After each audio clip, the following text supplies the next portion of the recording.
இயேசுவே நன்றி. ஹalleluya, praise the Lord, praise you Jesus, thank you Jesus. ஜீவ தண்ணீரை ஊற்றும் ஆண்டவரே, இரத்தத்தால் தூய்மையான இரத்தத்தால் எங்களை கழுவும். அனைத்து கட்டுகளும் உடைக்கப்படட்டும் ஆண்டவரே. Bind and cast every unclean spirit, எல்லா சுத்தாவையும் கட்டி நிர்மூலமாக்கப்படட்டும். சமாதானத்தின் ஆவி ஊடுருவி செல்லட்டும். எங்களை வழி நடத்தும் ஆண்டவரே. உங்கள் பாதையில் உங்கள் வார்த்தை எங்கள் பாதைக்கு ஒளியாக மாறட்டும். இயேசுவே நன்றி. ஹalleluya, praise the Lord, praise you my king, praise you savior, praise you healer, praise you redeemer. Amen. 2 Samuel 11வது அதிகாரத்தில் நம்ம இருக்கிறோம். இங்க தாவீது எப்படி பாவத்திற்கு ஒரு சோதனைக்கு உள்ளாகின்றார் அப்படின்றத பார்க்கணும். ஆனா இந்த விஷயத்தை நம்ம சிந்திக்கும் போது சில நேரத்தில் நம்ம யோசிப்போம், ஆண்டவர் தான் நம்மளை சோதிக்கின்றாரோ அப்படின்ற சில சிந்தனைகள் வருவதற்கு நமக்கு வாய்ப்புண்டு. ஆனா இது நம்ம தெளிவாக புரிஞ்சுக்கணும். ஆண்டவர் நம்மளை சோதிப்பது கிடையாது. யாக்கோபின் நூல் 1வது அதிகாரத்துல 13 to 15 வரைக்கும் வாசிப்போம். கடவுள் நம்மளை சோதிப்பது கிடையாது, நம்ம உள்ள இருக்கின்ற இந்த ஆசைகள் தான் நம்மளை சோதிப்பது அப்படின்றத புரிஞ்சுக்கலாம். யாக்கோபின் நூல் 1வது அதிகாரத்துல 13 to 15 வரைக்கும் வாசிக்கிறீங்களா?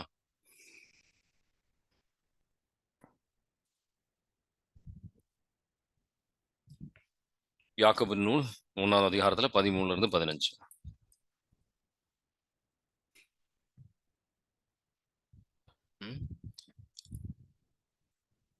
இதை இன்னும் நம்ம ஆழத்துல புரிஞ்சுக்குவோம். எதனால இவர் இந்த பாவத்தை செய்தார், எப்படி இந்த பாவம் நம்ம பாவத்துல நம்ம செய்யாம இருப்பது அப்படின்றதெல்லாம் தெளிவா புரிஞ்சுக்குவோம். யாக்கோபின் நூல் 1வது அதிகாரத்துல 13 to 15 வரைக்கும் வாசிக்கிறீங்களா? யாக்கோபு 1ஆம் அதிகாரம். ஆமா, 13 to 15.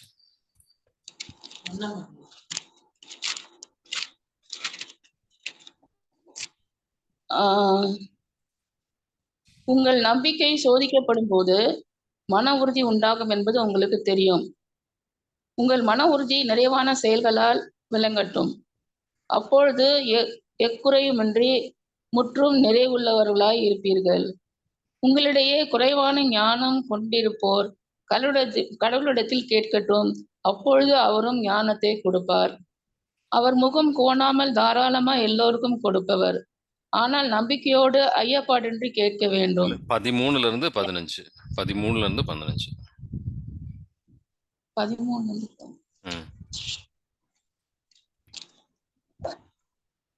யாக்கோபின் நூல்ல 1வது அதிகாரத்துல 13 to 15. Okay sir, sorry sir. சோதனை வரும்போது இச்சோதனை கடவுளிடமிருந்து வருகிறது என்று யாரும் சொல்லக்கூடாது. ஏனெனில் கடவுள் தீமையின் தூண்டுதலுக்கு உள்ளாவதில்லை, அவரும் எவரையும் சோதிப்பதில்லை. ஒவ்வொருவரும் தம் சொந்த தீய நாட்டத்தினாலே சோதிக்கப்படுகின்றனர். அது அவர்களை கவர்ந்து மயக்கி வயப்படுத்துகிறது. இந்த தீய எண்ணங்கள், தீய ஆசைகள்னால இவர் இந்த பாவத்துக்கு உள்ளாகின்றார்னு புரிஞ்சுக்கலாம். தாவீது இந்த அம்மோனியர்களோட எதிராக ஒரு போர்ல இருக்கின்றார். ஆனா அந்த போருக்கு போவதுக்கு பதிலாக அவர் என்ன செய்யறார், ஜோவாபையும் அந்த இஸ்ரேல் மக்களையும் அனுப்புறார், போர் வீரர்களையும் அனுப்புகிறார் அவங்களுக்கு எதிராக. இந்த காலகட்டத்தில் அவருக்கு வயசு ஒரு 50 வயசு இருக்கும் அப்படின்னு சொல்றாங்க. ஆனாலும் அவர் அங்க இருந்து ஒரு வழி நடத்தல் கொடுத்துருக்கலாம், கெட்டதோ நல்லதோ. ஆனா அவரு சாத்தானுக்கு இடம் கொடுத்திருக்கின்றார்.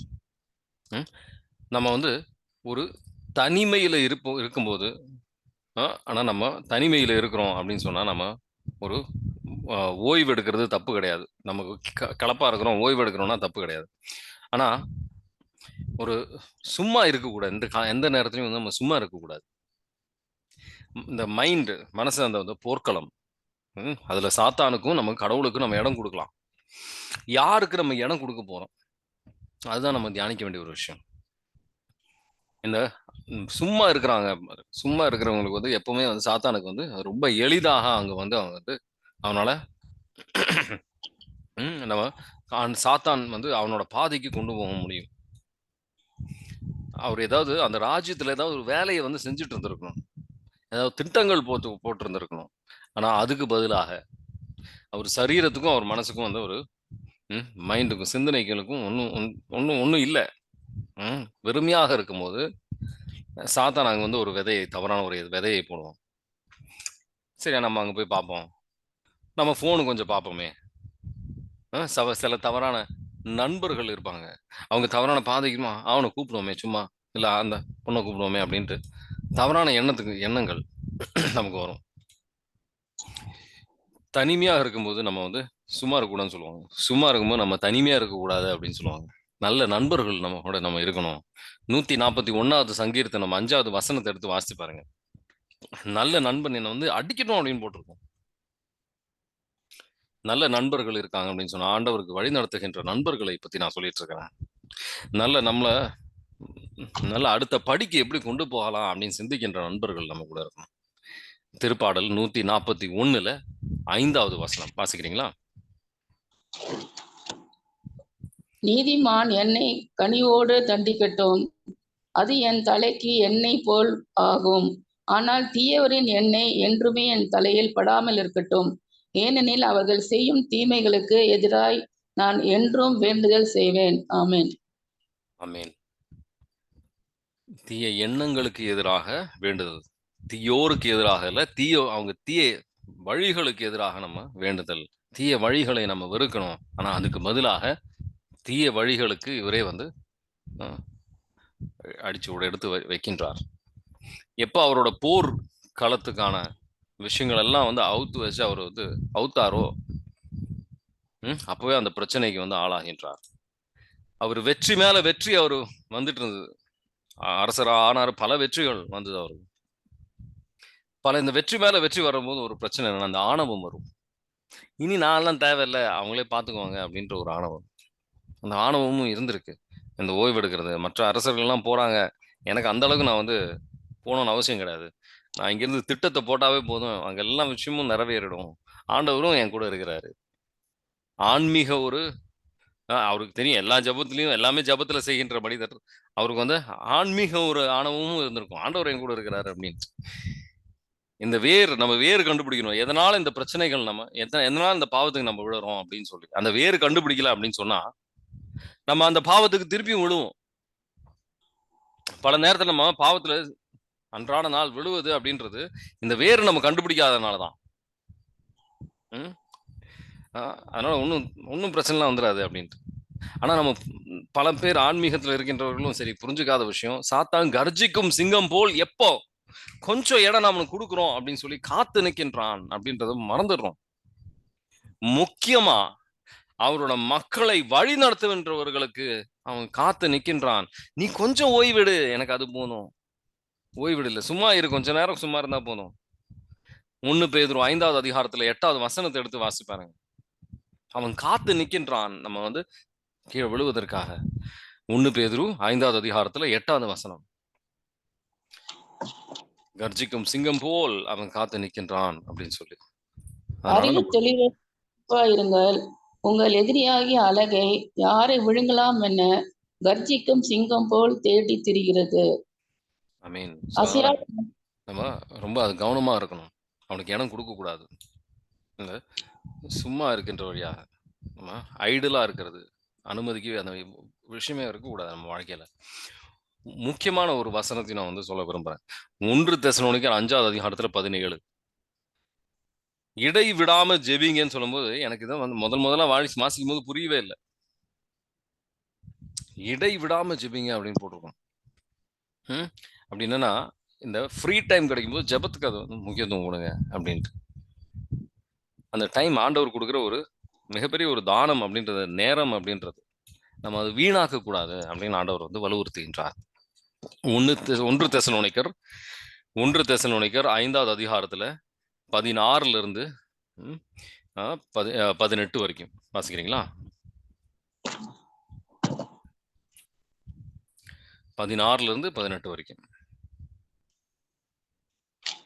அதுல எப்பவுமே சந்தோஷமா இருங்க, துக்கத்துக்கு இடம் கொடுக்க கூடாது, எப்பவுமே ஜெபிக்கணும், எல்லா சூழ்நிலையும் நன்றியோடு ஏற்றுக்கொள்ளணும்.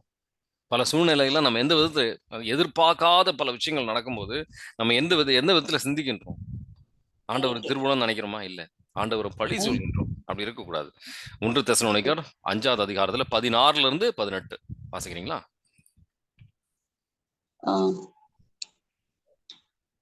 எப்பொழுதும் மகிழ்ச்சியா இருங்கள், இடைவிடாது இறைவனிடம் வேண்டுங்கள், எல்லா சூழ்நிலையிலும் நன்றி கூறுங்கள், உங்களுக்காக கிறிஸ்து இயேசு வழியாய் கடவுள் வெளிப்படுத்திய திருவுளம் இதுவே.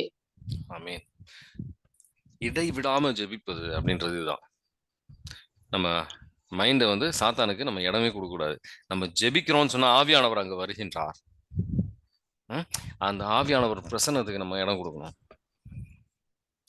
டெய்லி இந்த மாதிரி இடைவிடாம ஜெபிக்காம சாத்தான் வந்து உள்ள இடம் விட்டுட்டோம் அப்படின்னு சொன்னா பிரச்சனைகள் ரொம்ப அதிகம். அதுதான் இப்போ ஒரு சின்ன ஒரு இது போருக்கு போறதுக்கு பதிலா அவர் அங்க இருந்ததுனால என்ன நடக்குது? நம்ம அதெல்லாம் வந்து இந்த ஓய்வு எடுக்கிறது சும்மா இருக்கிறதுல வந்து ஒரு சாதாரண ஒரு விஷயமா நினைச்சிட்டு இருக்கிறோம். ஆனா அது எவ்வளவு பெரிய பிரச்சனைக்கு உள்ளாகுது அப்படின்னு. ஏன்னா கொஞ்சம் வந்து சாத்தானுக்கு கொஞ்சம் இடம் கொடுத்தாம ஒரு ஒரு கால் வைக்கிற அளவுக்கு இடம் கொடுத்தா போதும், நம்ம வந்து இழுத்து பாதாளத்துக்கு அவனோட சேர்த்து கொண்டு போயிடும். அது ஒரு முக்கியமான ஒரு விஷயம். நான் பல நேரத்துல வந்து நம்ம ஒரு பாவத்தை வந்து அவன் சாதாரணமா யோசிக்க வைக்கிற ஒரு மனிதன், ஒரு ஆள் அவன். ஒரு ஏஞ்சல் அவன் அந்த மாதிரி சிந்திக்க வைப்பான். இதெல்லாம் ஒரு பிரச்சனை கிடையாது, எல்லாரும் செய்யறது தானே. ஒரு சின்ன ஒரு பொய், சின்னதா தான் வரும். விஷம் கொஞ்சம் தான், அது போதும் ஒரு மனிதனை அழிக்கிறதுக்கு. அதை நம்ம மனசுல வச்சுக்கணும். அதே நேரத்துல எந்த ஒரு சோதனையா இருந்தாலும் நம்மளால எதிர்க்க முடியும். அழகையை எதிர்க்கும் போது நம்ம வந்து ஓடிடுவான். அவனால ஒரு லெவல் வரைக்கும் தான் அவனால தாக்கு பிடிக்க முடியும். எந்த சோதனையும் நம்மளை மீறி போகாது அப்படின்றத மனதுல நம்ம உறுதியாக வைக்கணும். ஐயோ இந்த சோதனை என்னால தாங்க முடியாது அப்படின்ற ஒரு சிந்தனை இருக்கக்கூடாது. 1 பேதுரு 10வது அதிகாரத்துல 13 ஆண்டவர் தெளிவுபடுத்துகின்றார்.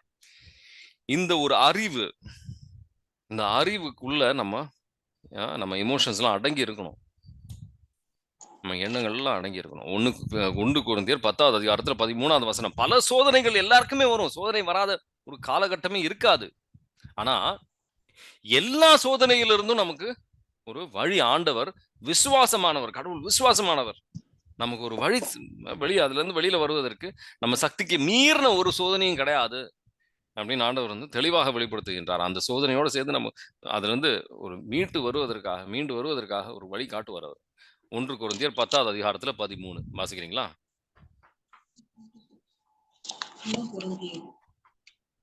1 கொரிந்தியர் 10:13.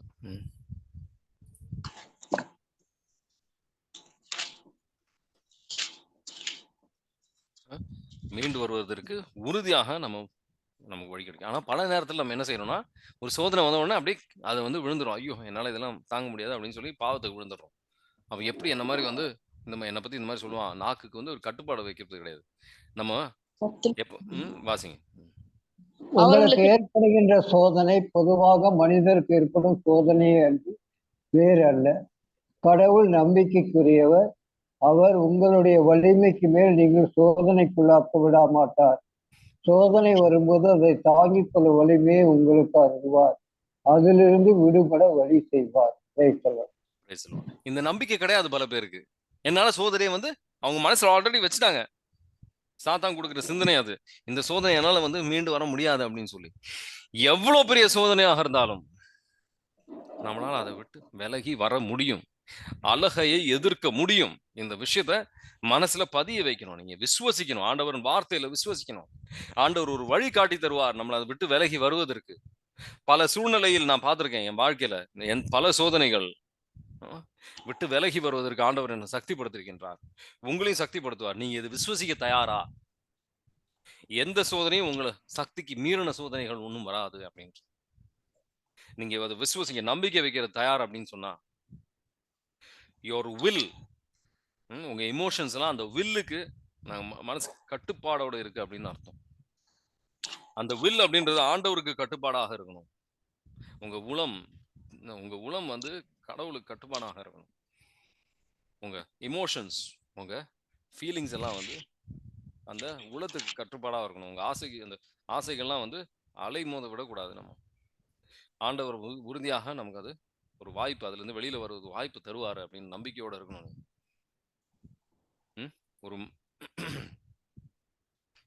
அடுத்த ஒரு 2வது வசனம், அவர் 2 சாமுவேல்ல 11வது அதிகாரத்துல 2வது வசனத்துல அவர் வந்து அங்க பத்ஷிபா வந்து குளிக்கின்ற விஷயத்தை அவர் பார்க்குறாரு. ஒரு அழகான பெண்மணி வந்து வரும்போது நம்ம பார்க்காம இருக்க, அது நம்ம பார்வைக்கு முன்னாடி வராங்க அப்படின்னு சொன்னா அதுக்கு நம்ம ஒன்றும் செய்ய முடியாது.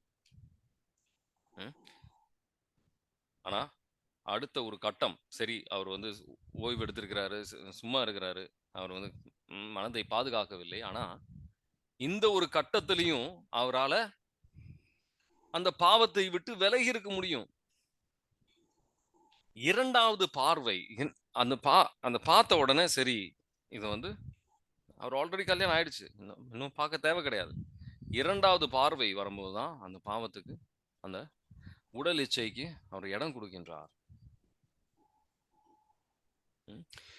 இயேசுவாண்டவர் தெள்ளந்தெளிவாக மத்தேயு 27:28 தெளிவாக அவர் நமக்கு வெளிப்படுத்துகின்றார். நம்ம பார்வையினாலே நம்ம வந்து பல பாவங்கள் நம்ம செய்கின்றோம் அப்படின்ட்டு நமக்கு தெளிவாக வெளிப்படுத்துகின்றார். 2வது பார்வையில் அவர் 2வது பார்வைன்றது மட்டும் இல்ல, அடுத்தது என்ன செய்யறாரு அவர், அந்த பெண்மணியை வந்து யாரு அப்படின்றது கேட்கிறார். இதே வந்து பழைய ஆகமத்துல யோசேப்பு என்ன செய்யறாரு, யோசேப்புக்கு அந்த மாதிரி ஒரு சூழ்நிலை வரும்போது அவர் என்ன செய்யறாரு, தொடக்க நூல் 39வது அதிகாரத்துல என்ன செய்யறார். அதுக்கு போறதுக்கு முன்னாடி மத்தேயு 5வது அதிகாரம் 27, 28 வாசிப்போம். இயேசுவாண்டவர் இதை பத்தி முக்கியமா என்ன சொன்னார் அப்படின்ட்டு. மத்தேயு 5வது அதிகாரத்துல 27, 28 வாசிக்கிறீங்களா? விபச்சாரம் செய்யாதே என கூறப்பட்டிருப்பதை கேள்விப்பட்டிருக்கிறீர்கள். ஆனால் நான் உங்களுக்கு சொல்கிறேன், ஒரு பெண்ணை இச்சையுடன் நோக்கும் எவரும் தம் உள்ளத்தால் ஏற்கனவே அப்பெண்ணோடு விபச்சாரம் செய்தாயிற்று. ஆமென். ஆமென். வலது கண் உனக்கு இந்த மாதிரி ஒரு வலது கண் வந்து பாவம் செய்ய வைக்குதுன்னா என்ன செய்யணும்? 29 என்ன போட்டிருக்கு, அதை எடுத்து தூக்கி போடு அப்படின்றாரு. என்ன அர்த்தம்? அது கண்ணை வந்து எடுக்கணும் அப்படின்றாரா? இல்ல, நம்ம பாவத்துக்கு ஏதுவான சூழ்நிலைக்கு நம்ம செல்லக்கூடாது அப்படின்னு சொல்லி ஆண்டவர் வலியுறுத்துகின்றார். யோசேப்பு பழைய ஆகமத்துல என்ன செய்யறார், போத்திபரோட மனைவி அவரை வந்து பாவத்துக்குள்ளாக சொல்லும்போது அவர் விலகி ஓடிடுறார் அந்த சூழ்நிலை இருந்து. பாவத்தின் ஏதுவான சூழ்நிலை வரும்போது நம்ம என்ன செய்யறோம்? இந்த நம்ம அடுத்து என்ன செய்யறாரு அவரு, தாவீது பத்ஷிபா யாரு அப்படின்னு சொல்லி கேட்கிறாரு. இந்த ஒரு கியூரியாசிட்டி, இங்கிலீஷ்ல சொல்லுவாங்க கியூரியாசிட்டி அப்படின்னு சொல்லி, ஒரு ஆர்வம்,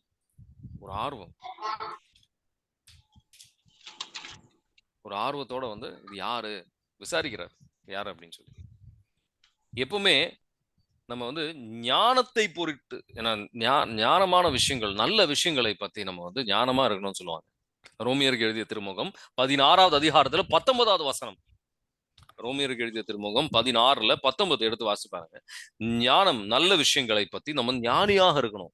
பாவத்தை பத்தி ஒண்ணுமே தெரியாத ஒரு கவனற்ற மக்களாக இருக்கணும்னு சொல்லி ஆண்டவர் விரும்புகின்றார். ஆனா பல நேரத்துல நம்ம வாசிங்க. நீங்கள் நற்செய்தியை பின்பற்றி வாழ்கிறீர்கள் என்பது எல்லாருக்கும் தெரிந்திருக்கிறது. எனவே உங்களை குறித்து மகிழ்ச்சி அடைகிறேன். எனினும் நீங்கள் நன்மை செய்வதில் ஞானமுடையவர்களாயும் தீமை என்றால் என்ன என்றே தெரியாத கவனற்றவர்களாய் இருக்க வேண்டும் என விளைகிறேன். ஆமீன். ஆமீன்.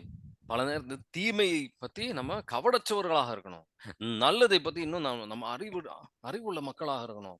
ஆனா இந்த காலகட்ட கிறிஸ்துவர்கள் தான் இருக்கிறதுலே அதோட ஆப்போசிட். தீமையை பத்தி நம்ம ஞானமா இருக்கிறோம், நல்லதை பத்தி தெரியறது கிடையாது. ஆண்டவர் வார்த்தையை பத்தி தெரியாது. ஆவியானவரால் நம்மளை உதவி செய்ய முடியாது. அப்படின்னா ஆவியானவர் நம்ம உள்ளத்துல உதவி செய்யணும். நம்ம உதவி செய்யணும்னா நல்லதை பத்தி நம்ம ஆழமா தெரிஞ்சிருக்கணும். தீமையை விட்டு வெறுக்கணும். நம்ம அது வந்து முக்கியத்துவம் கொடுக்கக்கூடாது. தெளிவாக அவர் நம்ம வழி நடத்துகின்றார் ஆவியானவர். ஆனா நம்ம இந்த ஆர்வம் நமக்குள்ள இருக்கின்றது. நம்ம என்ன செய்யறோம்? ஆர்வத்தினால இன்னும் இது என்னது இதுனா என்ன, இது எதுக்கு செய்யறாங்க? பல பேர் இந்த ஆர்வத்தினாலே வந்து பல பாவத்துக்கு இன்னும் அதிகமான பாவத்துக்கு உள்ளா இருக்கின்றாங்க. இந்த இந்த ஸ்மோக் பண்றதுனா என்ன, தண்ணி அடிக்கிறதுனா என்ன, இதுனா எப்படி இருக்கும், அது எப்படி இருக்கும், எல்லாம் அனுபவிச்சு பார்க்கணும். நம்ம விஷத்தை குடிச்சாதான் விஷம் வந்து கொல்லும் அப்படின்னு நமக்கு தெரிய வேண்டிய அவசியம் கிடையாது. விஷத்தை குடிச்சாதான் அது மரணம் வரும் அப்படின்னு நம்ம தெரியணும் அவசியம் கிடையாது. புரியுதுங்களா? முக்கியமான பல பேர் வந்து ஒரு முக்கியத்துவம் கொடுப்பது கிடையாது.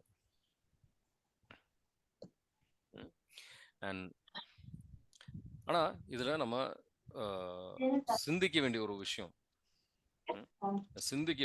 அப்படின்னா பெத்ஷிபா வந்து செய்த ஒரு விஷயத்தை பத்தி நம்ம சிந்திக்க வேண்டி இருக்கின்றது.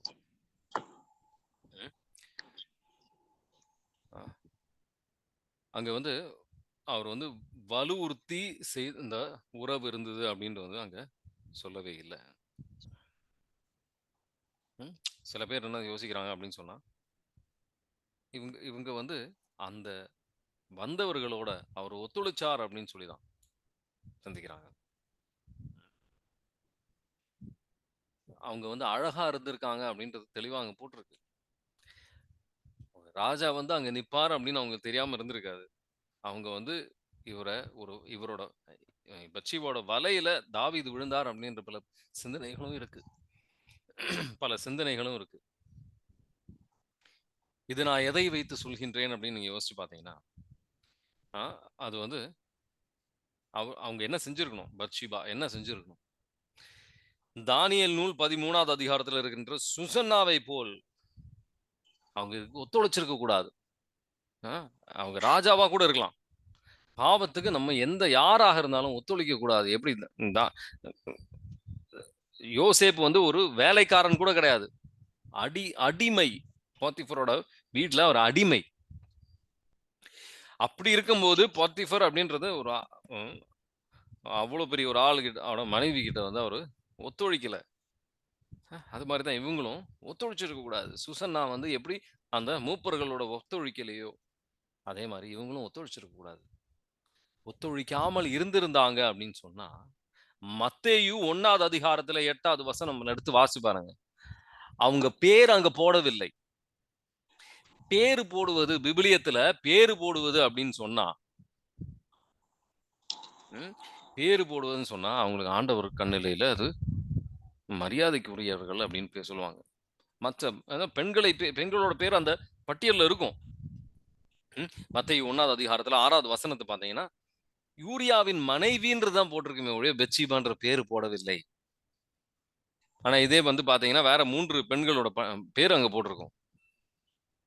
3 பெண்களோட பேர் போட்டிருக்கும். ஆனா ரூத்தோட பேர் இருக்கும், தமாரோட பேர் இருக்கு, பல பேரோட பேர் இருக்கு. ஆனா இங்க இவங்களோட பேர் கிடையாது. எப்படி போத்திஃபரோட மனைவின்னு அழைக்கப்படுகின்றார்களே ஒழிய அவங்களோட பேரை சொல்லப்படல. லாசரோட பேர் போட்டிருக்கோம், ஆனா செல்வந்தரோட பேர் போடல. ஏன்னா கடவுளோட புத்தகத்துல அவங்க பேர் இல்லைன்னு அர்த்தம் சொல்லுவாங்க. புரியுதுங்களா? அவங்க ஒரு என்ன சொல்லணும்னா, இந்த பாவத்தோட ஒத்துழைச்சிருக்கிறாங்க அப்படின்றது சில சிந்தனைகள் இருக்கின்றது. எந்த சூழ்நிலையிலும் பாவத்தோட நம்ம ஒத்துழைக்க கூடாது, நமக்கு அது ஏதுவா இருக்கக்கூடாது. மத்தேயு 18வது அதிகாரத்துல வந்து ஆண்டவர் தெளிவாக நமக்கு வெளிப்படுத்துகின்றார் அது எவ்வளவு பெரிய பாவம் அப்படின்னு சொல்லி. ஒத்துழைக்கின்றதுக்கு வழியாக மத்தேயு 18ல 6வது வசனத்துல இருந்து 6ம் 7ம் 5ல இருந்து 7 வரைக்கும் வாசிச்சு பாருங்க. அவங்களே ஆசைப்பட்டு கேட்டிருந்தாலும் நம்ம 2 கரம் தட்டவில்லை அப்படின்னு சொன்னா அந்த சத்தம் வராது. மத்தேயு 18ல 5ல இருந்து 7 வரைக்கும் வாசிக்கிறீங்களா?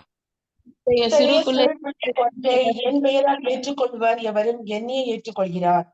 என் மீது நம்பிக்கை கொண்டுள்ள இச்சிறியோருள் எவரையாவது பாவத்தில் விழ செய்வோருடைய கழுத்தில் எந்திர கல்லை கட்டி தொங்க விட்டு ஆழ்கடலில் அமிழ்த்துவது அவர்களுக்கு நல்லது. ஐயோ, பாவத்தில் விழ செய்யும் உலகுக்கு கேடு. பாவத்தில் விழுவதை தவிர்க்க முடியாது, ஆனால் ஐயோ அதற்கு காரணமா இருப்போருக்கு கேடு. ஆமேன். ஆமேன். ஹல்லேலூயா. ஆனா இது பெத்ஷிபா மட்டும் சிந்திச்சா நடந்திருக்காது. தாவீதும் செஞ்சிருச்சு. உறுதியா வந்து தாவீதுக்கு தான் மிகப்பெரிய தண்டனை இங்க கொடுக்கப்படுகின்றது. இதனால சின்ன ஒரு பாவம்னு நினைக்கிறோம். கொஞ்சம் சோம்பேறித்தனமா கொஞ்ச நேரம் இருக்கிறது. அதனால எவ்வளோ பெரிய விளைவுகள் இருக்கின்றதுன்னு பாருங்க. பெத்ஷிபாவுக்கு வந்து ஒரு குழந்தை இருந்ததுன்றது மட்டும் கிடையாது. யூரியா வந்து கொலை செய்யப்படுகின்றார். நம்ம இதை இன்னும் ஆழமாக நாளைக்கு தியானிப்போம். ஆனா எந்த பாவத்தையும் வந்து சின்ன பாவம் அப்படின்னு நினைக்காம, ஆண்டவரின் சந்நிதியில, ஆண்டவரின் கண்ணிலையில அது எவ்வளோ பெரிய பாவம் அப்படின்றது, அது பாவத்துக்கு ஏதுவான சூழ்நிலைக்கு நம்மள கொண்டு போகலாம். அது மட்டும் இல்ல. நம்ம வந்து யாரையும் பாவத்துக்கு விழ வைக்கக்கூடாது. நம்ம அதுக்கு ஒரு காரணமாக இருக்கக்கூடாது. ம். பல நேரத்துல சாத்தான் நம்ம கண்ண அடைத்துடுறான். நமக்கு அது தெரியறது கிடையாது. நம்ம அது பாவம் அப்படின்றது கூட சில நேரம் தெரியறது கிடையாது. ஆண்டவரே எங்க கண்களை திறக்கும் ஆண்டவரே அப்படின்னு சொல்லி நம்ம ஜெபிக்க வேண்டிய கட்டாயம் இருக்கின்றது. ம்.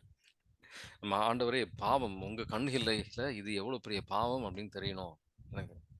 அப்பதான் வந்து ஆண்டவரோட வார்த்தைக்கு ஏற்றபடியா நம்மளால வாழ முடியும்.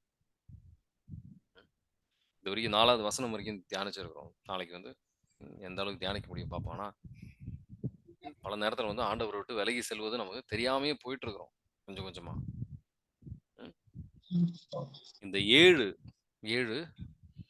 7 டெட்லி சின்ஸ் அப்படின்னு சொல்லுவாங்க. 7 விதமான பாவங்கள் இருக்கின்றது. மூல பாவங்கள் அப்படின்னு சொல்லுவாங்க. 7 டெட்லி சின்ஸ்ன்னு சொல்லுவாங்க. அதை பத்தி நான் வந்து ஒரு சார்ட் மாதிரி நான் போடுறேன். இங்கிலீஷ்ல போடுறேன். தமிழ்ல யாராவது டிரான்ஸ்லேட் பண்ணி போடணும்னு நல்ல விஷயம். ஆனா இந்த பாவங்கள்லாம் வந்து நம்ம உள்ளத்துல வந்து அது சில வேர்கள் இருக்கின்றது. அதை நம்ம தியானிக்கணும். அது நம்ம வாழ்க்கையில இருக்கான்னு பார்க்கணும்.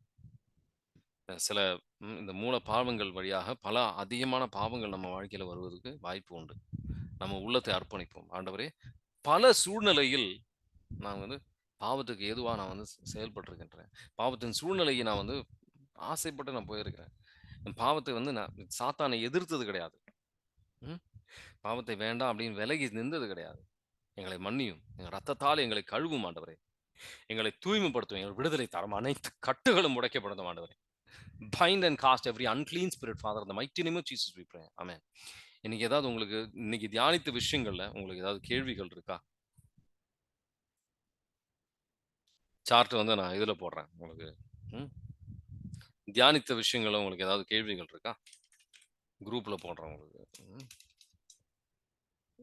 இன்னைக்கு தியானித்த விஷயங்கள் சில பேருக்கு நிறைய விதமான கேள்விகள் வருவது வாய்ப்பு இருக்குன்றதுனால அந்த கேள்வி கேட்கிறேன்.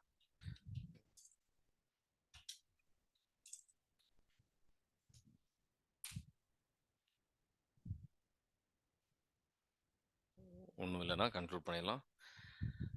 ஆண்டவரே, அனைத்து கட்டுகளும் உடைக்கப்படட்டும் ஆண்டவரே.